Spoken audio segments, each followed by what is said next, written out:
We have made it to the end, ladies and gentlemen. It is time to review the finale of the Netflix adaptation of Avatar The Last Airbender with Episode 8 titled Legends. We are going to break it down, review it, and talk about it all in this video. My fellow benders of all four nations, welcome to Uncle Iroh's tea shop, the Jasmine Dragon. Find yourself a seat, grab some jasmine tea, and enjoy the video. If you did enjoy the finale to this season, give the video a like, and let's see if we can hit a goal of 200 likes on this one. So like I've mentioned in all my reviews lately, be sure to keep the comments and dialogue to this episode only.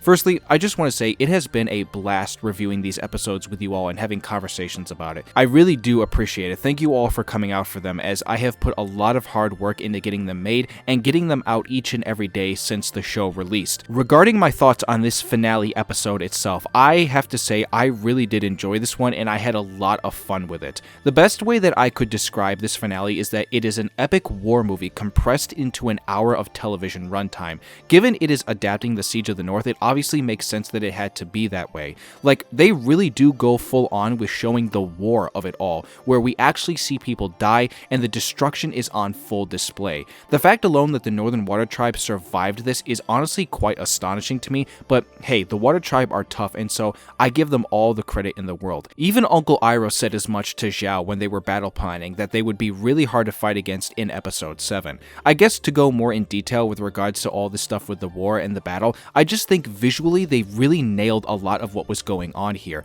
Everything from the Fire Nation ships launching their firebombs into the city, the amount of CGI that is showcased throughout even looks as good as it does, and again, they really did put the budget into everything on this episode. The Water Tribe really holds up on their end, and I even liked as much that at the beginning of this episode, Pakku is still so burdened with wanting to keep their tradition of not allowing women to waterbend in action, but yet his city is literally about to be destroyed for good. He can use all the help he can get, and with enough convincing from Katara and also the head healing woman, he was able to let his guard down and begin a new tradition. Even the line that this woman gives to him, where she says, "What good is relying on the past when it stops us from having a future?" It's just a perfect way to write in how this whole plotline gets resolved. Really do like the way that they added that in, and it does help them because the women are able to put up a fight and help defend the city. I really also like how they started the episode with Aang and the gang fighting off the first Fire Nation ship that shows up and destroying it in awesome fashion, which is again straight up pulled out of the cartoon, especially as they get to the end point of the sequence where they rise up above the clouds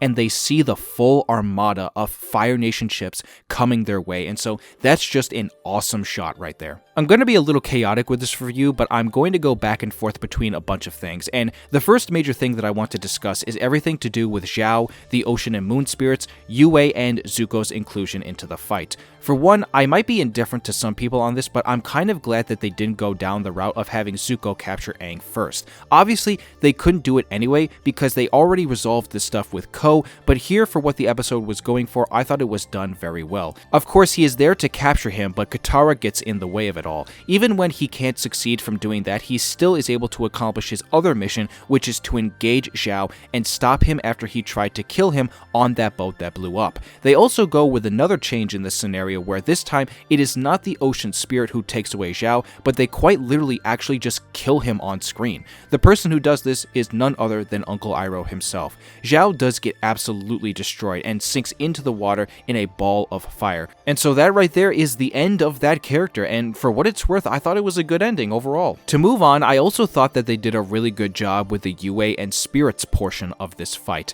They also change up how this comes to be with regards to how they actually get introduced to this stuff. Instead of just going to the fountain where the Ocean and Moon Spirits are anyway, they do it because of the reason that Momo is being used for in this episode. Momo saves a person's life, and in doing so, sacrifices himself almost in a way, and so Sokka and Yue take him back to the fountain where she heals him and saves his life. Certainly a weird change I was not expecting them to add in, and I don't know how you all felt about that when they put that in, because it did just kind of come out of nowhere for me. I know that some people have said that they felt like that the Yue and Sokka relationship was a little too sped up, but I have to give credit where credit is due in saying that I thought their send-off with each other was pretty heartwarming and sad, especially given that Ian Owsley I thought really nailed this scene when he's trying to get her back from sacrificing herself to save the Moon Spirit. Also, for the clarification on this point on how I feel feel, I do love the fact that they did keep in Tui and La, who are of course the ocean and moon spirits, because that is so vital to so many different things in not just the Avatar lore,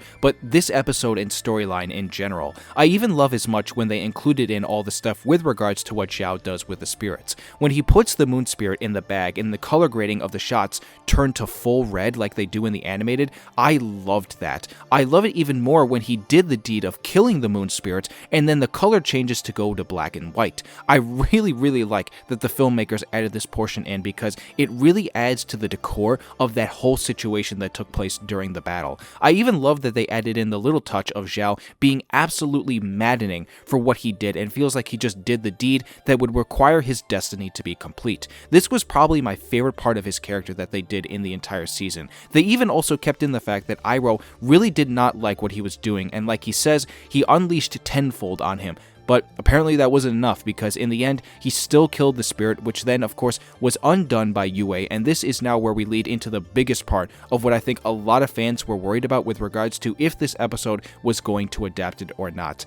Yes, my Avatar-loving brothers and sisters, they did it. They adapted Koizilla into the live action, and I can't begin to tell you guys how glorious this was to experience. Aang, of course, did his thing by connecting with the ocean spirit after he said that it wasn't over, and by connecting with it, he turns into this giant-looking water monster, and the devastation that he causes is, again, it's just amazing in every way. The visuals of watching this thing go nuts on the Fire Nation soldiers in the city and then ships outside of the city was just perfection. Visually, honestly, I kind of wish I was able to see this in a movie theater on a bigger screen, because I can't imagine how much better it would have looked in that format. For context as well, you could easily say that this is Aang moving away from his pacifist side, given I'm pretty sure that he killed a shit ton of people in this one sequence alone. Everybody here knows the whole joke behind the character, because they think that he is not meant to kill anybody or hasn't killed anybody, and I have news to tell you guys, he has definitely killed people in this one sequence, and it proves as much by just showing the amount of destruction that is caused. After he's done taking care of the Fire Nation fleet, we get Katara calling out to him to come back, and I thought this was a really well done scene by Geo1Do.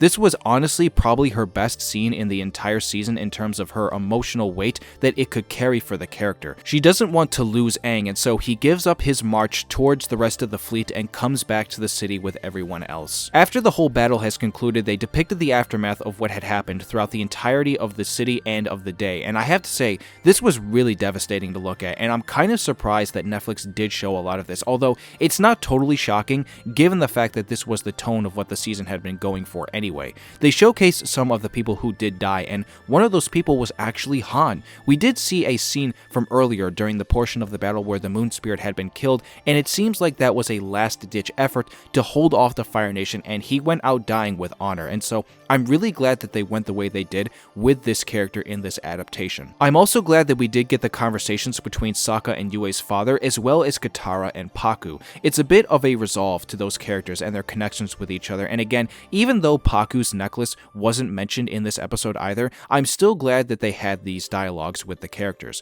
We also get a nice little send-off with our main gang as well, with their last scene on screen together as they joke around and reminisce about their time together and what the future holds. They tease the idea that he's now got to start learning the other bendings, which I kind of wish he did start learning waterbending in this season, but that's whatever now. Sokka also teased going back to Omashu, which does line up considering they do go back to Omashu, since Aang believes that Bumi is the earthbending teacher that he needs, but of course, as we know, that does not turn out the way that the gang hoped it would. This is actually a nice transition into the last part of the episode, which is everything to do with the Fire Nation around Iroh, Zuko, Azula, and Ozai. They ended off the cartoon's first season with them, and it feels like it makes sense to end it off here in the live-action version with them as well. The last conversation that Zuko and Iroh have was a really nice touch to end their characters for the season, as they have that conversation like they do in the original, where Zuko stresses that he's just really tired and wants to rest, and Iroh tells him as much, that he should get that rest, and a much needed and deserved rest. Again, really do like how they ended off these characters. After the main head Fire Sage gives the news to Ozai about what had happened, we get another twist to it, that Ozai himself learned from his grandfather Sozin that even he was deceptive about what he was planning to do, which was to not have the major focus on attacking the Northern Water Tribe, but to have the other major focus of what his plans were, which was to fully capture Omashu. We see at the very end that Bumi is captured, the city has fallen as we see the Fire Nation banners on the wall, and it was done by none other than Azula herself as the leader in the capture of the city. We see her in a cool little Fire Nation outfit as well that looks very familiar to some of the Fire Nation soldiers and what they are wearing, although this one is gold-plated. I probably would have done without the last line that she gives where she asks, "What's next?" given it was a little cheesy, but that's just me. Omashu was the final city that the Fire Nation needed to take over before the eventual full invasion of the other final city that the Earth Kingdom had control of, which all Avatar fans know is Ba Sing Se. Now, that's not where it fully ends, as we get another final scene with Ozai and the head Fire Sage as they head into this room that has this really neat and cool looking contraption that showcases the planet and how certain events unfold. It looks very similar to the one that is in Book 2 of the cartoon when Sokka was trying to figure out everything around the solar eclipse in Wan Shi Tong's library. This one, however, does not depict the solar eclipse, but instead it depicts the tease and showcase of Sozin's comet making its eventual return very, very soon, now that another 100 years or so has gone by. And that right there is the end of Season 1. A perfect way to end off Season 1, might I add, with that final scene. Overall, in terms of where this episode ranks for the whole season, I think it's definitely up there with some of my favorite stuff that I liked to see in Season 1. I still firmly believe that the show starts strong and then it ends strong. But now that we are going to have to come to the end of talking about the show and reviewing it episode by episode, I just want to say thank you all again for accompanying me on the journey when speaking about each episode and talking about it. It's been a great journey to speak with so many of the fans who have been able to reasonably and fairly communicate some of the things that we agree on and disagree on when talking about what we liked and disliked in this season. I'll still firmly hold in the notion that I believe that the season was decent and had a lot to enjoy in it, in my personal opinion, but I did have some stuff that I wasn't a fan of, which I hope can be fixed in a potential second upcoming season. So with that all being said, we now come to the most important part of every one of my reviews, especially with this one, where I want to hear all your thoughts and comments down below. Let me know how you felt about this finale, and if you liked it or disliked it even, and how you felt about my commentary of it. If you did enjoy the finale and you enjoyed this video, be sure to give the video a like and subscribe to the channel if you are new here, and turn on that notification bell for whenever I upload again in the future. On your way out of Uncle Iroh's tea shop, be sure to let him know how much you appreciate his jasmine tea and his words of wisdom that come with it. I hope everyone here has a good day and a wonderful rest of the week, and I will see you all soon for more Avatar.